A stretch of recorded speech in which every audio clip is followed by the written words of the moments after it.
A graça e a paz do Senhor Jesus. Eu sou o pastor Rubens e você é meu convidado para mais um Destrinchando a Palavra. Você sabia que depois da morte de Sara, Abraão manda o seu servo Eliezer buscar uma noiva, uma esposa para Isaac? Se você não sabia, vem comigo para mais um Destrinchando a Palavra.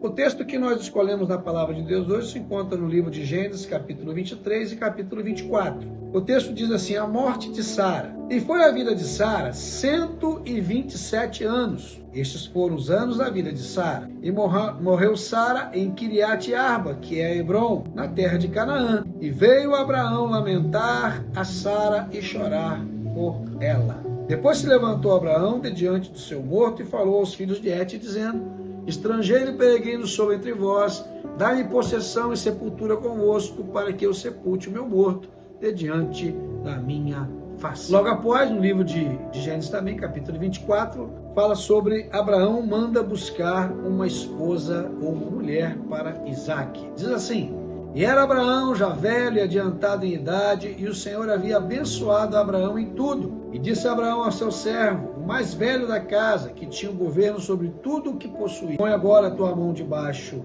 da minha coxa, para que eu te faça jurar pelo Senhor, Deus dos céus e Deus da terra, e não tomarás para meu filho mulher das filhas dos cananeus, no meio dos quais eu habito, mas que irás à minha terra, à minha parentela, e daí tomarás mulher para meu filho Isaque. E disse-lhe porventura: não quererás seguir minha mulher a esta terra?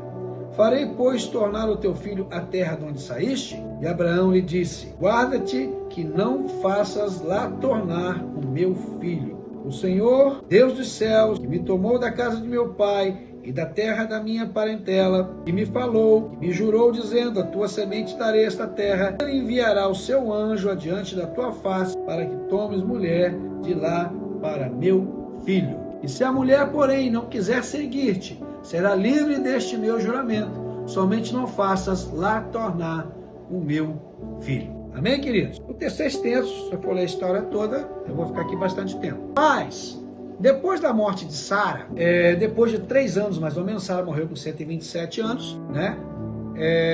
Isaac já tinha cerca de 37 anos, porque Sara gerou a Isaac com 90 anos, ou seja, deu a luz a ele com 90 anos. Ele deveria ter já uns 37 anos quando Sara morreu. Foi motivo de tristeza para Isaac e para Abraão, né?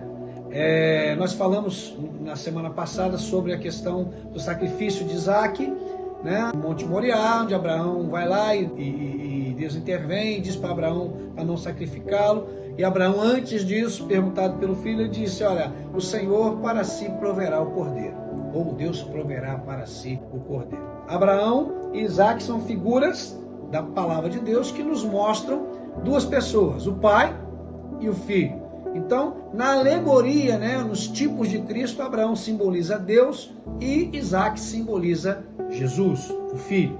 A terceira pessoa dessa história vem a ser o seu servo, né? Aquele que Abraão envia para buscar a sua nora, né? Ou seja, a esposa para Isaac. Essa terceira pessoa, nós entendemos, né? A teologia entende que essa terceira pessoa é o Espírito Santo, que tem a função de convencer o homem do pecado, da justiça e do juízo, ou seja, em conduzir a igreja. É chamado de paracleto, né? O paráclito, aquele que conduz, aquele que leva, né? A igreja ao conhecimento e ao encontro de Cristo.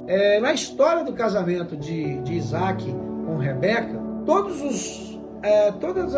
as cenas, tudo que acontece é algo assim simbólico ou uma alegoria do que seria a salvação, a manifestação de Cristo, o tempo da igreja, pela graça mediante a fé, a condução do Espírito Santo, levando essa noiva para o filho de Abraão, Isaac, que é símbolo de Cristo, e tal e tal.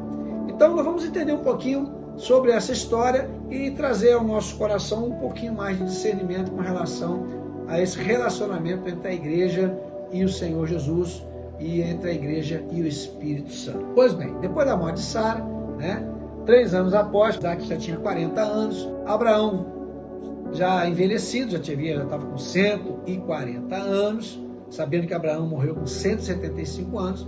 Abraão, já velho, ele vê a necessidade de perpetuar a sua linhagem através de Isaac, que é o filho da promessa. E ele então chama o seu servo e diz para ele: olha, vem aqui e me faça um juramento com a sua mão debaixo da minha coxa. Era o costume daquela época que se jurasse, colocando a mão debaixo da coxa, uma coisa cultural. Eu não vou saber explicar direitinho porquê, mas era da cultura deles fazer juramento colocando a mão debaixo da coxa. E Abraão pede ao seu servo que faça esse juramento, que ele buscaria na parentela dele, no meio dos irmãos dele, uma esposa para Isaac. E a gente tem que ir por base que seja Eliezer, porque Eliezer era o mordomo de Abraão, e esse mordomo tinha sob administração todos os seus bens. A Bíblia não fala em hora nenhuma que esse mordomo mudou de nome, ou que mudou de mão, mas a Bíblia fala o servo do Senhor. Para não deixar dúvida, o servo do Senhor aqui simboliza, a alegoria do Espírito Santo. Pois bem, esse servo jura ao Senhor, jura a Abraão, ao seu Senhor. Ele vai buscar lá, e Abraão ainda fala uma coisa interessante para ele. Quando ele pergunta: se ela não quiser vir, eu posso levá-lo lá, para essa terra? Abraão fala para ele: não faça meu filho torná-la lá. Mas, se ela não quiser vir, você está liberado do juramento. Pois bem, esse servo então, ele pega 10 camelos, sai com uma comitiva, e ele então vai a caminho de Arã, ou Padã Arã, e ele vai à casa do irmão de Abraão, ou seja, no meio da família de Abraão, Naor, que tinha gerado filhos, e esses filhos geraram outros filhos, e por sua vez nasceu na família dele Labão e Rebeca. Os dois eram irmãos, filhos de Betuel. Amém. Vamos lá. Rebeca, filha de Betuel, e ele tinha 2 filhos, Labão e Rebeca. E esse servo, então, chegando em Arã, ele faz um voto com Deus, ele faz um pedido a Deus, ele fala: Senhor, me abençoa nesse dia, que a moça a qual o Senhor tem preparado para o meu Senhor, que eu a encontre, e se eu pedir para ela me dar água, ela vai dizer assim: eu não só vou te dar água, mas também vou servir os seus camelos. E é o que acontece quando Rebeca vem ao poço, e ele então se encontra com ela, faz o pedido, ela prontamente, numa atitude de serviço, ela vai dar água para ele e serve água também para os camelos que estavam ali. Feito isso, ele tem a confirmação de que aquela moça realmente era a moça preparada por Deus para Isaac, e ele descobre também, junto com isso, que ela era filha exatamente de um sobrinho de Abraão, era filho de Betuel, que era filha de Betuel, que era filho de Naor, e que gerou Labão e Rebeca. Muito bem, a Bíblia diz que ele deu presentes a ela, deu um pendente para colocar no nariz ou na testa, e 2 braceletes de prata e ouro, e algumas riquezas, alguns presentes ele foi entregando para Rebeca, e testificando de quem era seu Senhor. Ele falou: olha, eu venho buscar uma esposa para o filho do meu Senhor é Abraão, e ele é Isaac, ele é herdeiro de tudo que Abraão tem, Abraão é riquíssimo, poderoso na terra que ele habita, e tal, e tal, e tal. E ela foi crendo naquela mensagem, a mensagem que o servo passou para ela. Nesse meio tempo, ele faz o pedido à família dela, faz o pedido a ela para que ela o acompanhe até o seu Senhor. Porém, o pai dela diz para ele assim: olha, ela concorda, nós concordamos e tal, mas deixa ela ficar mais 10 dias aqui com a gente, para se despedir. E o mordomo fala: não, tem que ser agora, E esse pedido, essa urgência que ele tinha, é algo que é simbólico para nós, ou seja, fala sobre o arrebatamento da igreja também, que é algo interessante, A princípio, ela recebe o anúncio, ela não conhece Isaac, ela não sabe quem é Isaac, mas ela ouve falar, ela crê no que o servo fala, ela é convencida por ele, por A mais B, ou seja, ele chega com as riquezas, ele chega com os bens, testifica do seu Senhor e cria nela a esperança e o desejo de ser a esposa do filho de Abraão. Sabendo disso, né, nós podemos olhar Abraão como Deus, simbologia. Podemos olhar Isaac como Jesus, o Filho de Deus, herdeiro de todas as coisas, né? Um com o Pai. E podemos ver o Espírito Santo na pessoa do mordomo, do servo de Elié. E por dedução, nós entendemos que seja Elié, que também já devia estar bem velho nessa época, né? Abraão tinha 140, ele devia ter uns 90, pelo menos, né? Se for olhar pelas datas, né? Mas, quando ele faz esse apelo, esse convite, né, para Rebeca, então, decide acompanhá-lo. É como se ele fosse os evangelistas de hoje, ou a palavra de Deus pregada, né? E as pessoas crescem nessa palavra e decidissem ir ao encontro do Filho de Deus. Então, Rebeca simboliza a igreja. Como Abraão, Deus Pai, Isaac, Filho, o servo, o Espírito Santo, e Rebeca, a igreja do Senhor. Pois bem, ela aceita, ela vem junto com ele, atravessa todo um caminho muito longo, porque de Harã até a região que Abraão estava é no mínimo 600 quilômetros, 600 a 1000 quilômetros. Eu não posso precisar a distância, numa outra oportunidade eu pesquiso e vejo, mas de Harã até onde ele estava, que é Beersheba, é um chão, bastante chão, entendeu? E ele foram pelo caminho, tal, sendo cuidada, sendo direcionada, sendo conduzida pelo servo de Abraão, pelo servo de Isaac. Então, essa passagem nos mostra o cuidado que o Espírito Santo tem com a igreja, que é a noiva do Cordeiro. Ele dá dons, dá presentes, né? E a única coisa que ele pediu para Rebeca é que ela desse água para ele e água para os camelos. Se a gente for analisar, algumas coisas na Bíblia são simbólicas, ou seja, a água simboliza a palavra de Deus. Se a gente for olhar a Rebeca como igreja, qual é a função da igreja? Anunciar a palavra de Deus. Nós, como igreja, o evangelho tem que ser pregado através da igreja. É a igreja que prega o evangelho. O Espírito Santo é o que inspira, tá? Mas o trabalho da igreja é um serviço a Deus, de anunciar as maravilhas do reino de Deus. Mesmo que nós não tenhamos visto Jesus, mesmo que não tenha tocado em Jesus, mas nós pela fé ouvimos a sua palavra, ouvimos o testemunho do Espírito Santo, o conhecimento do Espírito Santo, e então decidimos ir ao encontro do noivo. Como igreja, no coletivo, e como pessoas servimos a Cristo, como igreja, e servimos no coletivo como igreja a caminho da Canaã celestial. Muito bem, eles vão pelo caminho, não sei quanto tempo, vão pelo caminho até chegarem a Beersheba, né, que é onde Abraão tinha sua tenda.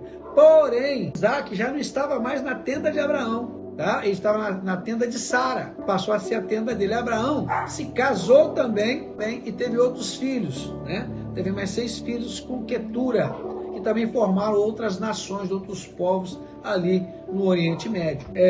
Um deles, né, é Midian. Abraão teve 6 filhos. Vou falar o nome deles aqui, mas um deles era Midian, que se tornou também inimigo de Israel. Os midianitas eram inimigos de Israel. Porém, né, se a gente for olhar a história mais para frente, a história de Ruth e Boaz, Ruth era midianita e passou a fazer parte da família messiânica, né, porque através de Ruth e Boaz veio a descendência de Davi, né? Obed, Jessé e Davi, né? Que Deus prometeu dessa linhagem vir o Messias, né? O Filho de Deus. Mas isso é uma história para outra hora. Amém? E nessa sequência toda, o servo do Senhor conduzindo pelo deserto, conduzindo pelo caminho, a Rebeca, a esposa de Isaac, que, já expliquei, simbolicamente representa Cristo, até porque se nós formos voltar atrás, nós vamos ver que ele foi dado em sacrifício no Monte Moriá por Abraão, né? Aí vem aquela palavra que diz em João 3,16, Deus amou o mundo de tal maneira que deu o seu único filho para que todo aquele que nele crê não pereça, mas tenha a vida eterna. A mensagem do Evangelho hoje é essa, né? E a mensagem do Espírito Santo é, vocês têm uma eternidade, vocês têm a salvação em Cristo. É só caminhar em direção ao noivo, em direção ao esposo. Pela fé, claramente, né? Sem ver, sem sentir, sem tocar, mas crendo pela palavra. Amém? Então, olhando dessa maneira, a igreja, ou seja, Rebeca, está pelo caminho montada em um caminho. Tem algumas figuras aí que alguns teólogos podem até falar assim, não, isso não é, a Bíblia não fala isso. Existem figuras que são perfeitas, existem figuras que não são tão perfeitas, mas pode-se deduzir. Né? Quando Rebeca está a caminho de encontrar-se com o seu noivo, nós podemos entender que é a igreja a caminho do seu noivo, para encontrar. Isaac, quando vai encontrar com Rebeca, se você for olhar o texto mais para frente, diz que quando Isaac avista Rebeca vindo de longe, e Rebeca avista Isaac de longe, ela pergunta ao servo do Senhor, o Eliezer, né? Quem é aquele? Aí Eliezer fala, aquele é o meu Senhor. E Isaac poderia esperar Rebeca na tenda, mas não espera na tenda. Ele sai da tenda, né? Ele está orando pela sua esposa, né? Está pedindo ao Senhor pela sua esposa, e ele sai da sua tenda e os dois se encontram no meio do caminho. Se a gente for olhar o livro de 1 Tessalonicenses capítulo 4, versículo 17 e diante, nós vamos ver o encontro da igreja com Cristo através do arrebatamento. Então, se a gente for olhar pela visão do arrebatamento, está lá em 1 Tessalonicenses capítulo 4, né? Todo o capítulo 4, você pode ler, você vai ver ali falando sobre o arrebatamento, sobre o tocar da trombeta, sobre a vinda do Filho do Homem, sobre esse encontro, né? Mas se você está gostando do nosso conteúdo, né? Deixa o seu like, se inscreva no nosso canal, compartilhe, amém? Ative o sininho de notificação. Já estava esquecendo. Viu? Então, faça isso. Assim o YouTube vai entender que você está gostando do nosso conteúdo. Quando isso ocorre, a igreja está a caminho e vai se encontrar, eu entendo bem, os camelos são meio de transporte, tá certo? Camelo é meio de transporte. Hoje o meio de transporte é ônibus, é caminhão, é carro, mas naquele tempo camelo era o meio de transporte. Aí eu entendo o seguinte, olha como é que a visão é legal. A igreja, a Bíblia diz que ela será arrebatada ao encontro do Senhor nos ares. Quem vai fazer o arrebatamento? A Bíblia diz que o Senhor virá com todos os seus anjos. Virá com os seus anjos. E os anjos arrebatarão a igreja. Aqueles que são realmente esposa, noiva do Cordeiro. Aqueles que realmente são cristãos autênticos, que aguardam pela fé a vinda do Filho do Homem ou do esposo. A palavra das 10 virgens fala sobre isso, sobre a vigilância, sobre estar esperando o noivo e tal e tal. E eles se encontram no portão, não se encontram lá dentro da tenda, né? O que a Bíblia diz? Os camelos, na minha concepção, simbolizam os anjos de Deus, é o que vem arrebatar a igreja. Não quer dizer que é uma figura perfeita, mas é algo interessante de se entender. É uma alegoria, né? De se entender. E o que acontece? Quando Isaac está orando pela sua noiva, simboliza o quê? O sacerdócio, a intercessão de Cristo pela sua igreja, porque o próprio Senhor intercede por nós. O próprio Deus, o próprio Senhor como sacerdote, ele é intercessor pela sua igreja. Então, muitos fatores que nos levam a entender isso que nos é mostrado aqui pelo casamento de Isaac, pelo casamento de Rebeca, pela união dos dois. No arrebatamento da igreja, vai acontecer uma outra situação que em escatologia a gente fala, que chama-se as bodas do Cordeiro. Quando vier o arrebatamento, que os anjos de Deus vierem tirar a igreja com violência, rápido da terra, né? A Bíblia diz que nós vamos encontrar com o Senhor nos ares e dali vão seguir 7 anos, período chamado bodas do Cordeiro, que vai durar 7 anos, o mesmo tempo, segundo a linha teológica, escatológica, pré-milenista, dispensacionalista, pré-tribulacionista, que pode ser médio ou pós-tribulacionista. Os cristãos evangélicos pentecostais, que tem raiz na Assembleia de Deus, tem nessa corrente teológica, a corrente que eu prego, tá? Eu sou mais meio tribulacionista, médio tribulacionista. Antes ou médio, depois eu já não acredito muito não. Para alguns pode ser depois. Se vai ser antes, no meio ou depois do arrebatamento da igreja, da grande tribulação, se vai ser antes da grande tribulação, no meio da grande tribulação ou depois da grande tribulação, para mim não interessa tanto, eu quero subir com Jesus, eu quero ir morar na glória. Amém? Mas entendendo que a igreja está a caminho desse grande dia que é o dia do arrebatamento, o Espírito Santo está cuidando da igreja. Mas se você olhar o processo, a saída de Arã, a saída do mundo, o que é a igreja? Quando ela sai de Arã, quando ela aceita ir com Eliezer, com o servo do Senhor, com o servo de Abraão, quando ela aceita ir ao encontro do noivo, ela faz uma opção de largar para trás a terra antiga. Ela nunca mais vai voltar ali, nunca mais. Ou seja, o que a palavra, o que a Bíblia, o que a palavra igreja quer dizer? Ela vem do grego que quer dizer eclésia. Eclésia, ou seja, a reunião dos chamados para fora. A reunião dos chamados para fora do mundo, do sistema mundano, do sistema espiritual do mundo, todo o sistema mundano, nós somos chamados para fora para servir a Deus segundo a sua palavra, né? Hoje nós vemos aí as leis humanas querendo suplantar aquilo que a palavra de Deus nos ensina, né? Querendo enfiar água abaixo das pessoas, costumes, sentimentos, atitudes, leis que levam o homem a pecar contra Deus. Então a lei é feita. Amém? O homem tem que andar segundo a lei dos homens. Porém, quando essa lei fere os princípios de Deus, tá? Quando a lei fere os princípios de Deus, nós temos que ser rebeldes a essa lei. Porque você obedece a Deus, obedece aos homens. É lógico que tudo que é bom, tudo que é de boa fama, tudo que é perfeito, desce do Pai das luzes. Agora, tudo que é ruim, tudo que é mal, vem do inferno. E o inferno, infelizmente, domina o sistema mundano. Por isso que a palavra de Deus diz lá na oração de Mateus capítulo 6, venha a nós o teu reino. Ou seja, o reino de Deus tem que vir até nós, porque nós não conseguimos ir ao reino de Deus se não for com Cristo. Então quando o reino de Deus vem, ou seja, o que é o reinado de Deus? É que as leis do Senhor, elas têm que reger e direcionar o nosso caráter, a nossa vida, o nosso proceder, né?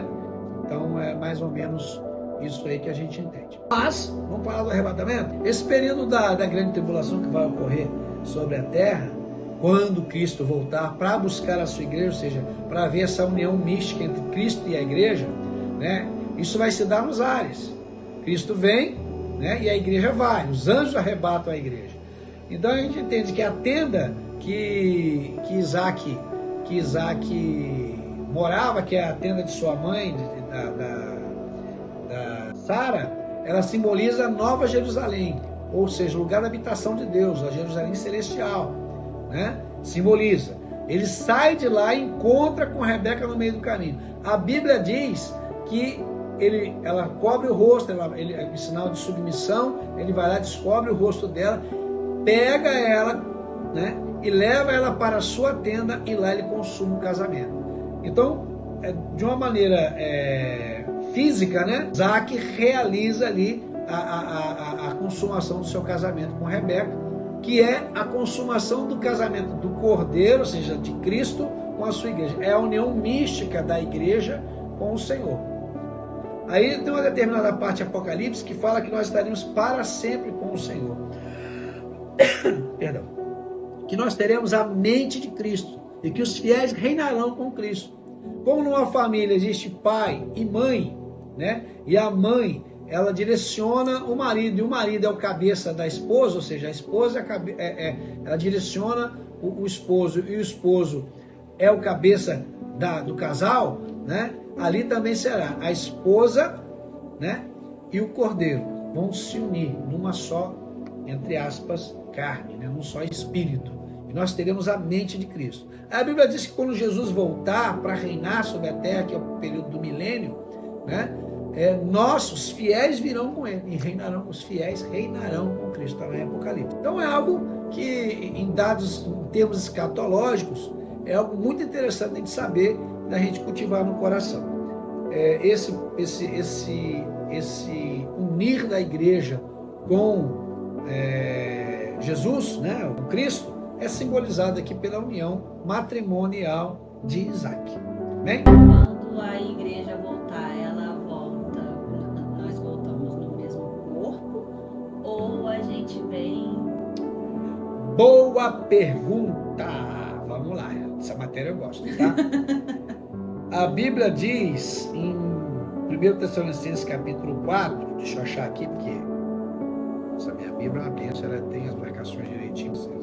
Eu sou do tempo que tinha estudado a Bíblia de... Olha só. Vamos lá. 1 Tessalonicenses capítulo 4, versículo 13 em diante, fala acerca da ressurreição e vida de Cristo. Ó, diz assim: Não quero, porém, irmãos, que sejais ignorantes acerca dos que já dormem, para que não vos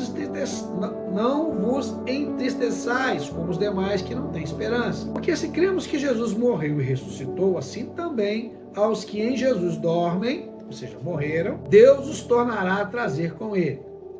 Dizemos, pois, isto pela palavra do Senhor, que nós, os que ficarmos vivos para a vinda do Senhor, não precederemos os que dormem, ou seja, os que morreram. Porque o mesmo Senhor descerá do céu com alarido, e com voz de arcanjo, e com a trombeta de Deus, e os que morreram em Cristo ressuscitarão primeiro. Depois nós, que ficarmos vivos, seremos arrebatados juntamente com eles nas nuvens, a encontrar o Senhor nos ares, e assim estaremos para sempre com o Senhor. Portanto, consolai-vos uns aos outros com estas palavras. Em 1 Coríntios, não fala a memória, capítulo 15, versículo 58, fala sobre essa transformação. A Bíblia diz que nós seremos transformados no abrir e fechar de olhos. Isso que é corruptível, nosso corpo corruptível, se revestirá de incorruptibilidade. Eu só tenho que achar onde é que está esse texto aqui.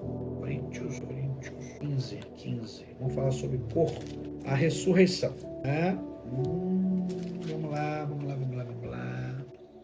É grande, hein? Vamos lá. Versículo 51 em diante, 1 Coríntios, capítulo 15, versículo 51. Aqui em todo o livro de Coríntios, capítulo 15, você vai ver o apóstolo Paulo ensinando acerca do corpo físico, do corpo espiritual, do corpo animal e do corpo espiritual. Ele fala sobre essa questão de que o corpo humano, o corpo animal, não pode herdar o reino de Deus. A carne e o sangue não é do reino de Deus. Porém, a Bíblia diz que nós seremos arrebatados, teremos nossos corpos transformados, tá? Aí eu vou ler o texto para você entender um pouquinho. Versículo 50 em diante, vamos lá. E agora digo isto, irmãos, que a carne e o sangue não podem herdar o reino de Deus, nem a corrupção herda a incorrupção. Eis aqui vos digo um mistério, na verdade, nem todos dormiremos, ou seja, nem todos morreremos, mas todos seremos transformados no momento, no abrir e fechar de olhos, ante a última trombeta. Viu que lá em Tessalonicenses está escrito que a trombeta de Deus vai tocar? Ante a última trombeta. Porque a trombeta soará e os mortos ressuscitarão incorruptíveis. E nós seremos transformados. Porque convém que isto, que é corruptível, se revista da incorruptibilidade. E que isto, que é mortal, se revista da imortalidade.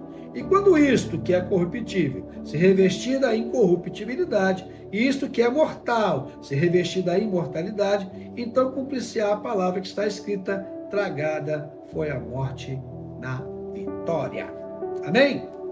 Então, queridos, é lógico que eu estou falando do casamento de Isaac, e às vezes a pessoa que não tem um conhecimento bíblico suficiente vai ficar: caramba, o cara já saiu de um lado e passou para o outro. Não. Porque tudo está correlacionado. A Bíblia é o livro mais correlacionado do planeta. É o livro que ele mesmo fala e ele mesmo prova. A Bíblia Sagrada, ela tem uma exegese, uma concordância tão grande que colocaram isso numa inteligência artificial para ela poder cruzar os dados, e ela achou coisa ali que não tinha condições de uma pessoa normal conseguir uma concordância tão grande entre os seus capítulos, livros e versículos como a Bíblia Sagrada tem. Melhor ainda, ou pior ainda, para você entender como a coisa é mais complicada. A Bíblia não foi escrita numa semana para outra, nem de um mês para o outro, nem de um ano para o outro. A Bíblia foi escrita no período de 1500 anos por 40 autores diferentes que viveram em épocas diferentes, sob situações diferentes, em lugares diferentes, tá? Em lugares, até continentes diferentes. Na Palestina, ali na região do Oriente Médio, na África e até na Ásia. A Bíblia foi escrita por 40 pessoas diferentes, porém, ela foi inspirada pelo mesmo Espírito. Então, Paulo, escrevendo aqui aos Coríntios, ele fala algo muito interessante com relação à ressurreição dos mortos. Porque a ressurreição é o carro-chefe, aleluia, do cristianismo. Por isso que a Bíblia até fala, o apóstolo Paulo diz, se Cristo não ressuscitou, vã é a nossa fé. Né? Então, se não houver ressurreição, você está crendo em nada, está crendo em conversa fiada. Então, como Cristo ressuscitou e houve provas irrefutáveis de que ele ressuscitou, mais de 120 pessoas estavam, mais de 500 pessoas estavam no dia que ele ascendeu aos céus, né? Mais de 120 pessoas estavam, muito mais de 120 pessoas, viram Jesus durante os 40 dias que ele ministrou sobre a terra depois da sua ressurreição, né?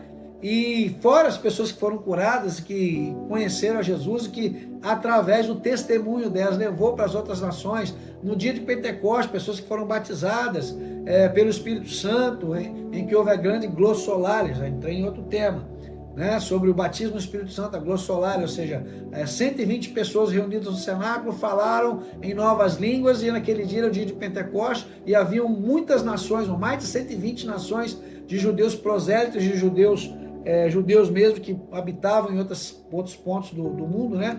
Na Ásia, na Panfilha, em Ponto, na Média, na Frígia, em muitos outros lugares, que estavam em Jerusalém no dia de Pentecostes, quando o Espírito Santo desce sobre aquelas pessoas que falavam, que estavam orando, eles começam a falar em outras línguas, e aquelas pessoas que os ouviam falar na sua própria língua em que eram nascidos, se ajuntaram para ouvi-los falar das maravilhas de Deus. Então, a Bíblia ela é tão tremenda, a palavra de Deus ela é tão tremenda, que ela reúne para nós um conhecimento tão poderoso, né, que a mente da gente chega até a fritar, né?